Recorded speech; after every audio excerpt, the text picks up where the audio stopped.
ശബ്ദം ഉണ്ടാക്കല്ലേ, ശബ്ദം ഉണ്ടാക്കിയിട്ടാണ്.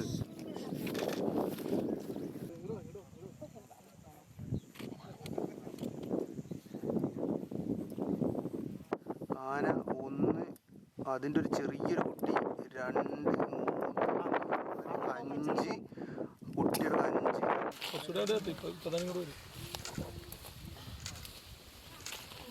ഏറ്റവും വലിയ ശല്യം എന്ന് പറഞ്ഞാൽ നമ്മുടെ ഈ പാണ്ടി തൊട്ടാവാടി എന്ന് പറഞ്ഞാൽ, അതിപ്പോൾ അതിൻ്റെ കാരണം പറയുന്നതെന്ന് പറഞ്ഞാൽ നമ്മുടെ ഈ മുല്ലപ്പെരിയാറിൻ്റെ ഡാമിൻ്റെ മെയിൻ്റനൻസിനൊക്കെ ആയിട്ട് നമ്മൾ ഈ തമിഴ്നാട്ടിൽ നിന്ന് വ്യാപകമായിട്ട് ഈ മണലൊക്കെ കൊണ്ടിട്ടുണ്ട്. അപ്പോൾ അതിൻ്റെ കൂടെ ഇതിൻ്റെ സീഡ് വന്നതാണെന്നാണ് പറയുന്നത്, മറ്റേ ഈ പാണ്ടി തൊട്ടാവാടി എന്ന് പറയുന്നത്. പുതിയ ഒരു ഫോറസ്റ്റ് റീസ്റ്റോറേഷനായിട്ട് ഞങ്ങൾ പെരിയാർ ടൈഗർ റിസർവിലാണ്. പെരിയാർ ടൈഗർ റിസർവിലെ വള്ളക്കടവ് സെക്ഷനിലാണ് ഈ പ്രാവശ്യം ഫോറസ്റ്റ് റീസ്റ്റോറേഷൻ ചെയ്യുന്നത്. ഇത് 3ാം തവണയാണ് ഞങ്ങൾ വള്ളക്കടവ് സെക്ഷനിൽ ഫോറസ്റ്റ് റീസ്റ്റോറേഷൻ ചെയ്യുന്നത്. തുടർച്ചയായ 2 ദിവസം മുഴുവൻ സമയവും കാടിനുള്ളിൽ തന്നെ നിന്നുകൊണ്ടാണ് ഈ ഒരു റീസ്റ്റോറേഷൻ വർക്ക് ഞങ്ങൾ ചെയ്യുന്നത്. ഈ ഒരു റീസ്റ്റോറേഷൻ വർക്കിൻ്റെ ഇടയിൽ നമ്മൾ കാണുന്ന ജീവികളും അതുപോലെ തന്നെ ഈ ഒരു ക്യാമ്പിൻ്റെ ഭാഗമായിട്ട് നടത്തിയിട്ടുള്ള ആക്ടിവിറ്റീസുമാണ് ഈ ഒരു വീഡിയോയിൽ ഉൾക്കൊള്ളിച്ചിട്ടുള്ളത്. ഫോറസ്റ്റ് റീസ്റ്റോറേഷൻ ചെയ്യുന്ന വീഡിയോ മുൻപേയും നമ്മുടെ ചാനലിൽ അപ്ലോഡ് ചെയ്തിട്ടുള്ളതാണ്. പുതിയതായിട്ട് കാണുന്ന ആളുകൾക്ക് വേണ്ടിയിട്ട് എന്താണ് ഫോറസ്റ്റ് റീസ്റ്റോറേഷൻ എന്നുള്ളതിനെ കുറിച്ചിട്ട് കുറച്ച് കാര്യങ്ങൾ പറഞ്ഞുതരാം. ഒരു പ്രദേശത്ത് നിന്നും മറ്റൊരു പ്രദേശത്തേക്ക് പല മാർഗ്ഗങ്ങൾ വഴി സസ്യങ്ങൾ വരാറുണ്ട്. അത് ചിലപ്പോൾ അലങ്കാര ആവശ്യങ്ങൾക്കാകാം, ചിലപ്പോൾ ഭക്ഷണ ആവശ്യങ്ങൾക്കാകാം. അങ്ങനെ പല ആവശ്യങ്ങൾക്കായിട്ടാണ് നമ്മൾ പലപ്പോഴായിട്ട് ഇങ്ങനെ സസ്യങ്ങൾ കൊണ്ടുവരാറുള്ളത്. ഇവയാണ് അധിനിവേശ സസ്യങ്ങൾ എന്നറിയപ്പെടുന്നത്. ഇങ്ങനെ കൊണ്ടുവരുന്ന ചില അധിനിവേശ സസ്യങ്ങൾ നമ്മുടെ കാടുകളിൽ എത്തിപ്പെട്ട് കഴിഞ്ഞാൽ ഇതിൻ്റെ വ്യാപനശേഷി വളരെയധികം കൂടുതലാണ്. ഇങ്ങനെ വ്യാപനശേഷി കൂടിയ ചില സസ്യങ്ങളെയാണ് നമ്മൾ അധിനിവേശ സസ്യങ്ങൾ എന്ന് പറഞ്ഞിട്ട് കാടിനകത്ത് നിന്ന് നിർമ്മാർജ്ജനം ചെയ്യുന്നത്.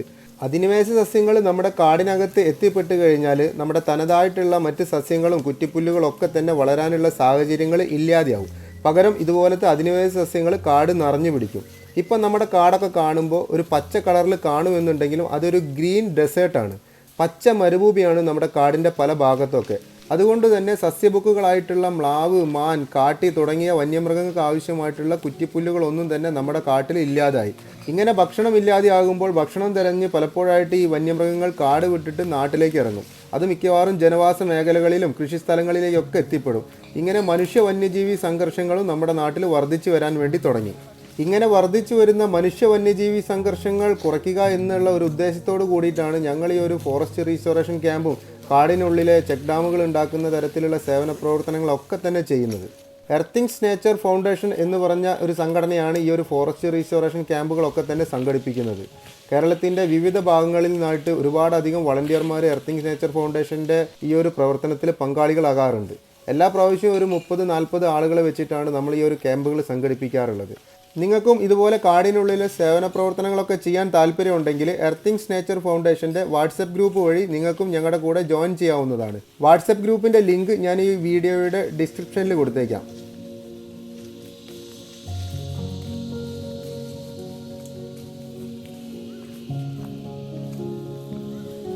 നമ്മുടെ ഏറ്റവും വലിയ പ്രതിസന്ധി, നമ്മളിപ്പോൾ വനം നേരിടുന്ന ഏറ്റവും വലിയ പ്രതിസന്ധി എന്ന് പറഞ്ഞാൽ കളകൾ. ശരിക്കും അങ്ങ് വനത്തിൻ്റെ ഒരു നല്ല ശതമാനം കളകൾ കൈയടക്കിയിരിക്കുകയാണ്. ഇപ്പോൾ തന്നെ നമ്മൾ പുറത്തൊക്കെ ഉള്ളൊരു സംസാരം എന്ന് പറഞ്ഞാൽ മൃഗങ്ങൾ ശരിക്കും പെരുകിയെന്ന് പറയുന്നത്. പക്ഷേ അതല്ല ഇതിൻ്റെ യഥാർത്ഥ കാരണം എന്ന് പറഞ്ഞാൽ ഇതുപോലെ കളകൾ കാട് കയറി അടഞ്ഞിരിക്കുകയാണ്. പ്രത്യേകിച്ച് നമ്മളെ ഈ കരിപ്പോട്ടിക്കള, പിന്നെ ഈ കൊങ്ങിണി, ഈ പാണ്ടിത്തൊട്ടാവാടി എന്ന് പറഞ്ഞിട്ടുണ്ട്. ഏറ്റവും വലിയ ശല്യം എന്ന് പറഞ്ഞാൽ ഈ പാണ്ടിത്തൊട്ടാവാടി. അത് നമ്മളതിൽ കാട്ടിനകത്ത് നമ്മൾ ഫീൽഡൊക്കെ കയറി കഴിയുമ്പോൾ തന്നെ നമ്മുടെ കൈയെല്ലാം കീറി പറയുകയാണ്. ഇതേ അവസ്ഥ തന്നെയാണ് മൃഗങ്ങൾ ആ ഒരു സ്ഥലം ഉപേക്ഷിക്കുകയാണ്. അപ്പോൾ നമ്മൾ ഭാവിയിൽ മൊത്തം പറിച്ച് വീണ്ടും പഴയ ഒരു അവസ്ഥയിൽ നമ്മുടെ പണ്ട് കാടെങ്ങനെയായിരുന്നു ആ ഒരു അവസ്ഥയിലേക്ക് കൊണ്ടുവരേണ്ടത് വളരെ അത്യാവശ്യമാണ്, ഒരു ആവശ്യമുണ്ട്. എന്ന് പറഞ്ഞാൽ ഈ മൃഗങ്ങൾ ആ ഒരു കാടിൻ്റെ ഒരു നല്ല ശതമാനം ഉപേക്ഷിക്കുകയാണ് കളകൾ കയറിയിട്ട്. ഒരു ഭൂപ്രകൃതിയുടെ 30% വനപ്രദേശം വേണമെന്നാണ്. പക്ഷേ നമ്മുടെ നാട്ടിൽ അത് 27% കുറഞ്ഞിരിക്കുകയാണ്. അതിൽ തന്നെ മിക്കവാറും ഏകവിള തോട്ടങ്ങളാണുള്ളത്. കാപ്പി, ഏലം, തേയില തുടങ്ങിയ ഏകവിള തോട്ടങ്ങളാണ് നമ്മുടെ വനപ്രദേശത്തിൻ്റെ ബഫർ സോൺ എന്നറിയപ്പെടുന്ന കാടിൻ്റെ തന്നെ ഭാഗമായിട്ടുള്ള പല ഭാഗങ്ങളിലുള്ളത്. വനത്തിൽ നിന്നും റവന്യൂ വരുമാനം കൂട്ടുക എന്നുള്ള ഒരു ഉദ്ദേശത്തോട് കൂടിയിട്ട് കാടിൻ്റെ ചില ഭാഗങ്ങളിലൊക്കെ തന്നെ തേക്കും നട്ടിട്ടുണ്ട്. കാടിൻ്റെ സൗന്ദര്യവൽക്കരണം എന്നുള്ള ഉദ്ദേശത്തോട് കൂടിയിട്ട് നമ്മുടെ സോഷ്യൽ ഫോറസ്ട്രി വിഭാഗക്കാരും ഇതുപോലെ തന്നെ കാട്ടിൽ പലതരത്തിലുള്ള അധിനിവേശ സസ്യങ്ങളും നട്ടിട്ടുണ്ട്. അതിൽപ്പെട്ട ഒന്നാണ് സെന്ന. ഇങ്ങനെ വിവിധങ്ങളായിട്ടുള്ള കാരണങ്ങൾ കൊണ്ടാണ് കാടിനകത്തുള്ള വന്യമൃഗങ്ങളുടെ ആവാസ വ്യവസ്ഥയിൽ മാറ്റം വന്നതും അവ കാട് വിട്ടിട്ട് ജനവാസ മേഖലകളിലും കാട്ടിന് പുറത്തേക്കും ഇറങ്ങാൻ തുടങ്ങിയതും മനുഷ്യ വന്യജീവി സംഘർഷം വർദ്ധിച്ചു വരാൻ കാരണമാകുന്നതും. എർത്തിങ് നേച്ചർ ഫൗണ്ടേഷൻ ഒരു NGO ആണ്. ഒരു ഫോറസ്റ്റ് റിലേറ്റഡ് ആയിട്ടുള്ള കാടിനെ സംരക്ഷിക്കാനും കാടറിയാനും കാടിനെ അറിയാനും സാധാരണക്കാരിലേക്ക് എത്തുന്ന ഒരു NGO ആണ് എർത്തിങ് നേച്ചർ ഫൗണ്ടേഷൻ. ഇപ്പോൾ നമ്മളിവിടെ ചെയ്യുന്നത് ഇൻവാസീവ് സ്പീഷീസിൻ്റെ ഇറാഡിക്കേഷനാണ്. അതായത് എക്കോ റിസ്റ്റോറേഷൻ. ഒരു അധിനിവേശ സസ്യങ്ങൾ കൊണ്ട് നിറഞ്ഞ ഒരു കാടിനെ അതിനെ മാറ്റിയിട്ട് അതൊരു പഴയകാല പ്രതാപത്തോടുകൂടി തിരിച്ചു കൊണ്ടുവരാനുള്ള ഒരു പ്രയത്നത്തിലാണ് നമ്മൾ. അധിനിവേശ സസ്യങ്ങൾ എന്ന് പറഞ്ഞാൽ ഇപ്പോൾ ഇവിടെ PTR മെയിനായിട്ടുള്ളത് ക്ലൈഡിയമേ ഹെർട്ട അല്ലെങ്കിൽ സോപ്പ് ബുഷ് എന്നുള്ളൊരു സംഭവം. അതിനെ കളപ്പെട്ടിക്കള എന്നും പറയും. അത് കാട് മൊത്തം വ്യാപിച്ചിരിക്കുകയാണ്. ഇപ്പോൾ നമ്മൾ നേരത്തെ ഇതിൽ കണ്ട പോലെ തന്നെ നമ്മളുടെ ഗ്രൂപ്പിലെ മെമ്പേഴ്സ് വന്നിട്ട് അത് വേരോടെ പറിച്ച് അതിന് ഒരു മെത്തേഡാണ്. കാരണം ഇത് വേറെ ഷൂട്ടിന് മുമ്പ് തന്നെ പറിച്ചു കഴിഞ്ഞാൽ അത് വീണ്ടും വീണ്ടും അതിൻ്റെ പ്രത്യുൽപാദനം വളരെയധികം കൂടുതലാണ്. അത് ബാക്കിയുള്ള സസ്യങ്ങൾ വളരാൻ അനുവദിക്കില്ല. അപ്പോൾ അതിനെ ഉന്മൂലനം ചെയ്യാന്നുള്ളതാണ് ഇവിടുത്തെ സസ്യം. ഇത് നമ്മളിപ്പോൾ ഒരു 2 ദിവസമായിട്ട് ഇതിൻ്റെ പുറകെ ഉണ്ട്. ഒരു ഏകദേശം നല്ലൊരു ഏരിയ തന്നെ നമ്മൾ ക്ലിയർ ചെയ്തിട്ടുണ്ട്.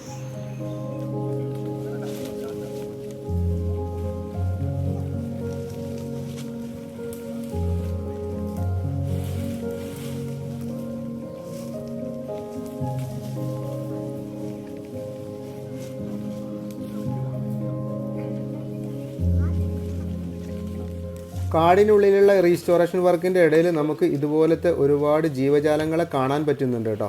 ചിലത് നല്ല വിഷമുള്ള ഉരകവർഗ്ഗങ്ങളായിരിക്കും, ചിലത് ഇതുപോലെ നല്ല ഭംഗിയുള്ളതായിരിക്കും. നമ്മളൊരു കാരണവശാലും ഇവരുടെ ആവാസ വ്യവസ്ഥയിൽ നമ്മൾ ഒരു തരത്തിലുള്ള ബുദ്ധിമുട്ടുകളും ഉണ്ടാക്കാൻ വേണ്ടി പാടില്ല. അവരെ ഉപദ്രവിക്കാൻ പാടില്ല, കൈകൊണ്ട് തൊടാൻ പാടില്ല, പിടിക്കാൻ പാടില്ല. ചിലത് വിഷമുള്ള ഉരകവർഗ്ഗങ്ങളായിരിക്കാം, ചിലന്തികളായിരിക്കാം, തേനീച്ചകളായിരിക്കാം, പുഴുക്കളായിരിക്കാം. എല്ലാം തന്നെ നമ്മൾ അവയുടെ ആവാസ വ്യവസ്ഥയിൽ കയറി ഇതുപോലത്തെ റീസ്റ്റോറേഷൻ വർക്ക് ചെയ്യുമ്പോൾ നമ്മളും സുരക്ഷാ മാനദണ്ഡങ്ങൾ പാലിച്ചിട്ട് വേണം ഇതൊക്കെ ചെയ്യാൻ വേണ്ടിയിട്ട്. ഒട്ടുമിക്ക കാടിനകത്തും അട്ടയുടെ ശല്യം ഉണ്ടായിരിക്കും. അട്ട കടിക്കാതിരിക്കാൻ വേണ്ടിയിട്ട് നമുക്ക് ലീച്ച് പൗഡറോ ലീച്ച് സോക്സോ ഉപയോഗിക്കാം. കടിച്ച അട്ട വിട്ടുപോകാൻ വേണ്ടിയിട്ട് ഉപ്പോ സാനിറ്റൈസറോ ഉപയോഗിക്കാം. അതുകൊണ്ട് കാടിനകത്തുള്ള റീസ്റ്റോറേഷൻ വർക്കിന് നമുക്ക് നല്ല ഗ്ലൗസ് വേണം, ബൂട്ട് വേണം, ലീച്ച് സോക്സ് തുടങ്ങിയ എല്ലാ തരത്തിലുള്ള സേഫ്റ്റികളും നമുക്ക് വേണം. ഇതൊരു മൈനത്തരം ചേർത്ത് കുട്ടിയാറുണ്ട്. മറ്റേ ഇച്ചിരി നല്ല സൈസ് വരും.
നമ്മുടെ 2 ദിവസത്തെ റീസ്റ്റോറേഷൻ വർക്ക് കഴിഞ്ഞു.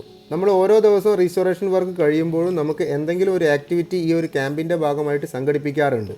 നമ്മൾ ഈ ഒരു റീസ്റ്റോറേഷൻ വർക്കിന് ശേഷം ഇനി പോകാനുള്ളത് മാനമുട്ടിമല ട്രക്കിംഗ് ആണ്. പെരിയാർ ടൈഗർ റിസർവിനകത്ത് വള്ളക്കടവ് സെക്ഷനിൽ വരുന്ന ഒരു മലമുകളിലേക്കാണ് നമ്മൾ ഇന്ന് ട്രക്ക് ചെയ്യുന്നത്. മാനമുട്ടിമല ട്രക്കിംഗ്. കടുവ ഉൾപ്പെടെ മറ്റ് ഒട്ടനവധി വന്യമൃഗങ്ങളുള്ള ഈ ഒരു ട്രക്കിംഗ് പ്രോഗ്രാം വള്ളക്കടവ് സെക്ഷനിൽ നിന്നാണ് തുടങ്ങുന്നത്. പെരിയാർ ടൈഗർ റിസർവിനകത്തെ വള്ളക്കടവ് സെക്ഷനിലെ ജംഗിൾ ക്യാമ്പ് എന്ന ഓപ്ഷൻ തിരഞ്ഞെടുത്താൽ മാത്രമേ നിങ്ങൾക്കും ഈ ഒരു ട്രക്കിങ്ങിന് പോകാൻ വേണ്ടി സാധിക്കുകയുള്ളൂ. വള്ളക്കടവ് ചെക്ക് പോസ്റ്റിൽ നിന്ന് ഗവി റൂട്ടിലേക്കുള്ള വഴിയിൽ നിന്ന് ഇടത്തോട്ട് തിരിഞ്ഞിട്ടാണ് മാനമുട്ടിമല ട്രക്കിങ്ങിലേക്കുള്ള വഴി. ഏകദേശം 8 കിലോമീറ്ററാണ് നമ്മൾ ട്രക്ക് ചെയ്ത് നടക്കേണ്ടതുള്ളത്. വൈകുന്നേരം 3 മണിക്ക് തുടങ്ങുന്ന പ്രോഗ്രാം 6 മണിക്ക് തന്നെ നമ്മൾ തിരിച്ച് ക്യാമ്പിലെത്തണം. ട്രക്കിംഗ് തുടങ്ങി ആദ്യത്തെ 1 കിലോമീറ്റർ മാത്രമാണ് ഇങ്ങനെയുള്ള കുത്തനെയുള്ള കയറ്റങ്ങൾ കയറാനുള്ളത്. പിന്നെ നിരപ്പായ പുൽമേട്ടിലൂടെയാണ് നമ്മൾ നടക്കേണ്ടുന്നത്.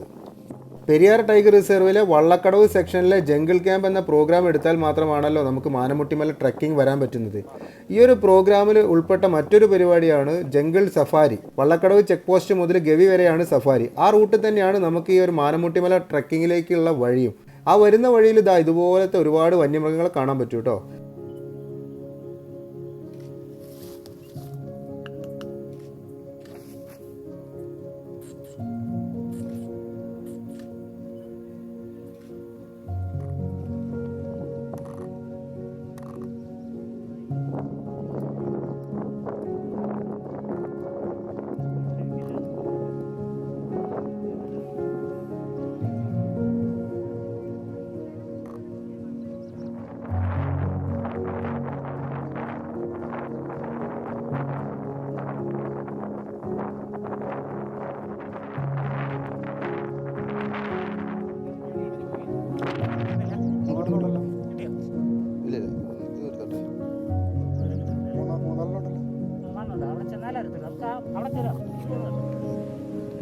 ആന 1, 2, 3, 4 ഒരു ചെറിയ കുട്ടി. ഇവിടെ ഉണ്ട് ഒരു ചെറിയ കുട്ടി ഇവിടെ ഉണ്ട്.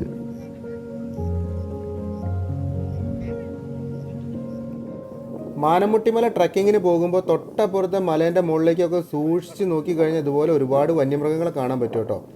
ആന, കാട്ടി, മ്ലാവ്, കരടി തുടങ്ങിയ എല്ലാ വന്യമൃഗങ്ങളെ കാണാൻ പറ്റും. ഭാഗ്യമുണ്ടെങ്കിൽ ടൈഗറിനെ വരെ സ്പോട്ട് ചെയ്യാൻ പറ്റും. മുമ്പ് എപ്പോഴോ ഒരു ടൈഗർ അറ്റാക്ക് ചെയ്തിട്ട് കാട്ടിയുടെ സ്കള്ളും കൊമ്പൊക്കെ നമുക്ക് ഈ ഒരു ട്രക്കിങ്ങിൻ്റെ ഇടയിൽ കാണാൻ പറ്റും കേട്ടോ.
ശബ്ദം ഉണ്ടാക്കിയിട്ടാണ്.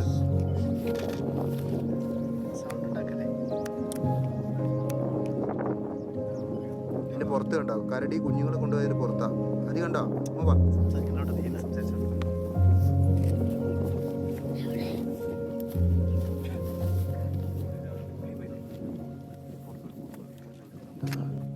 ഞാനൊരു 3 തവണയെങ്കിലും മാനമുട്ടിമല ട്രക്കിങ്ങിന് വന്നിട്ടുണ്ടാവും. ഇതുവരെ ഈ ഒരു ട്രക്കിങ്ങിൻ്റെ ഇടയിൽ കരടിയെ കാണാൻ പറ്റിയില്ല കേട്ടോ.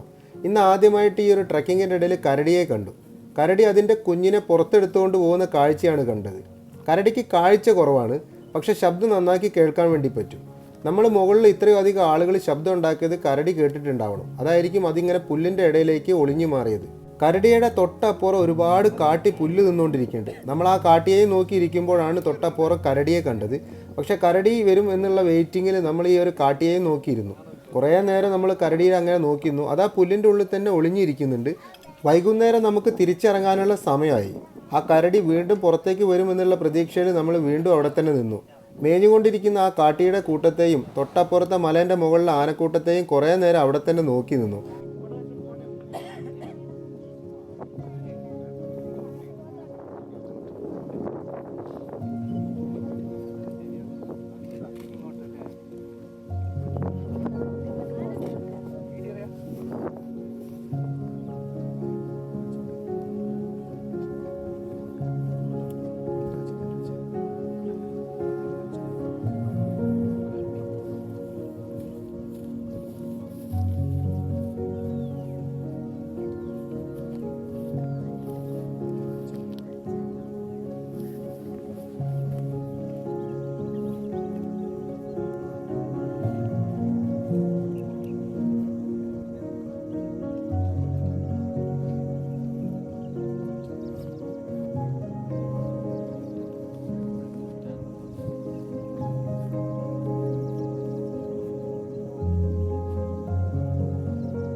ഫോറസ്റ്റ് റീസ്റ്റോറേഷനെ കുറിച്ചിട്ടും മാനമുട്ടിമല ട്രക്കിങ്ങിനിടെ കണ്ട ഈ ഒരു കാഴ്ചകൾ ഉൾപ്പെടുത്തിയ ഈ ഒരു വീഡിയോ ഇവിടെ വൈൻഡപ്പ് ചെയ്യാണ്. നിങ്ങൾക്കും ഇതുപോലെ കാടിനകത്ത് സേവന പ്രവർത്തനങ്ങൾ ചെയ്യാനും വന്യമൃഗങ്ങളെ കാണാനും വൈൽഡ് ലൈഫ് ഫോട്ടോഗ്രാഫി എക്സ്പീരിയൻസ് ചെയ്യാനും സഫാരി നടത്താനും ഒക്കെ താല്പര്യമുണ്ടെങ്കിൽ എർത്തിങ്സ് നേച്ചർ ഫൗണ്ടേഷൻ്റെ കൂടെ ജോയിൻ ചെയ്യാവുന്നതാണ്. എർത്തിങ്സ് നേച്ചർ ഫൗണ്ടേഷൻ്റെ വാട്സപ്പ് ഗ്രൂപ്പിൻ്റെ ലിങ്ക് ഞാൻ ഈ വീഡിയോയുടെ താഴെ ഡിസ്ക്രിപ്ഷനിൽ കൊടുത്തേക്കാം കേട്ടോ.